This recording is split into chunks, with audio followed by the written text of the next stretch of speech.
كشفت مواقع إلكترونية غربية عن قيام الأرجنتيني ليونيل ميسي بتحويل مبلغ مالي قيمته $1,000,000 خلال الأيام القليلة الماضية لدولة الكيان الصهيوني. فشكرا يا ميسي على مساهمتك الفعالة في قتل أطفال غزة الأبرياء. تطارده لعنات الجماهير أينما حل وارتحل. إنه اللاعب الأرجنتيني ليونيل ميسي، عفوا بل هو الحاقد الصهيوني ميسي، في عز العدوان الإسرائيلي الغاشم على الأبرياء العزل في فلسطين الأبية، يطل علينا حليف بني صهيون بمبادرة قد تكون الأقبح والأسوأ والأحقر في تاريخ لاعب كرة قدم، بل دعونا نقول أنها كذلك.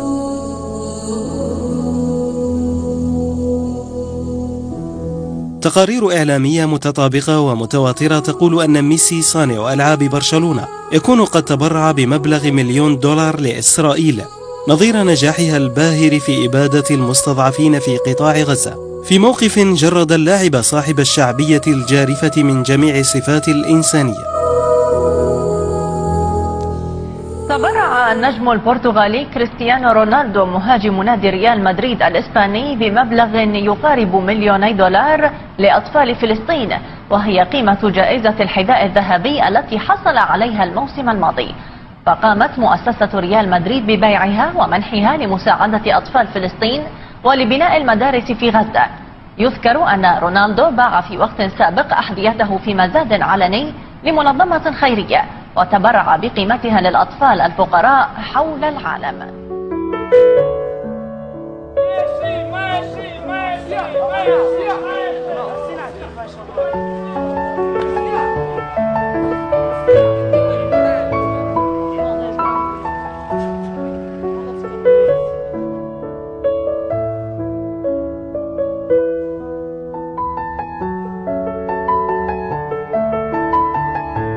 Lionel Messi is a good boy that every father, every mother would like to have it at home. He's really good. He's a good boy, and that's why they make him so popular. And naturally, he will always get a lot of votes because he is this nice man.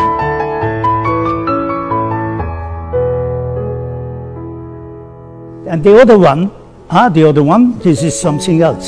The other one is. He's like a commander on the field of play.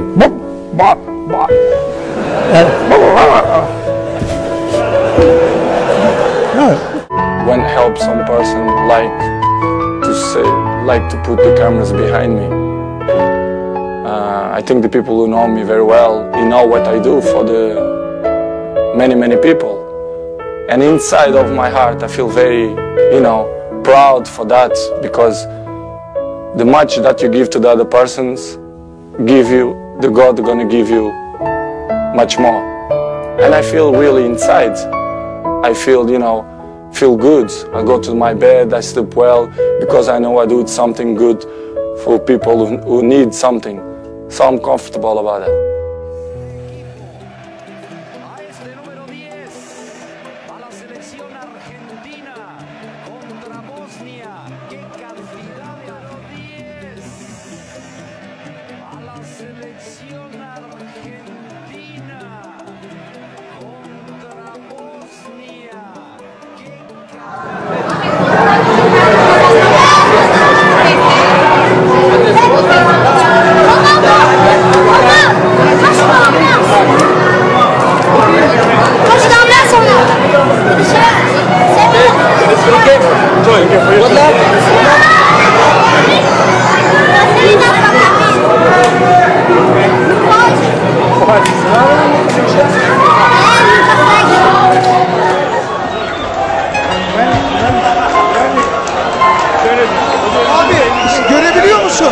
Görebiliyor musun?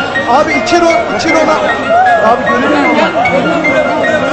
Şunlara bir girelim ya. Mesela abi.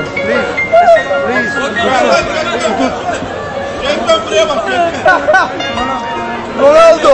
İki Ronaldo yan yana.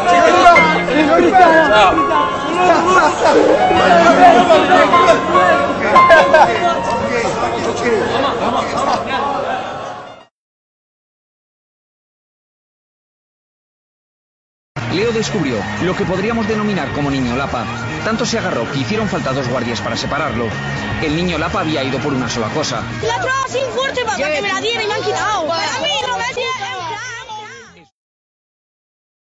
Nada más pitar el final, este chaval se va por Cristiano Ronaldo, que le recibe sin ningún problema, bien, le abraza. Buen detalle de Cristiano. Sí, le dice al de seguridad que esté tranquilo con el chaval.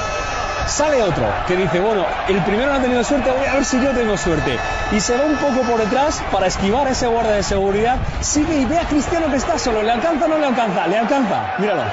Y Cristiano, mismo trato, pues tranquilidad con el chaval, y a los de seguridad les dice que no hay ningún problema. Y eso que no fue su mejor noche. Maybe I have bad image in the pitch because I'm too serious, I take serious, but if you really know me, if you are my friend, if you live inside my house, if you share the day with me, you will know that I hate to lose. So when they say you're arrogant, for example, what does that make you feel? The people who call me arrogant, most of them, I like, one day to sit with them and to have a chat with them to see which way they see that I am arrogant, because I think they have to sit with me, to speak with me, to know who is real Cristiano. يضرب يا ربان، استفزه بلاتر فقرر أن يعاقب الجميع. الكوماندور، القائد، السلاح، اللواء، هو من يهاجم للدفاع عن جيش مدريد. قاذفة اللهب، الدون يسجل، رونالدو يتحرك ليقف البرنابيو، رونالدو يضرب لتهتز كل مدريد. الدون أولا، الدون يسجل. الله يا كريم، الله يا كريستيانو، انفجر في كل جولة، انفجر في كل أسبوع، في كل مباراة. انظروا كيف يهرب، انظروا كيف يعرف القياسات والمسافات، انظروا كيف يحفظ الشباك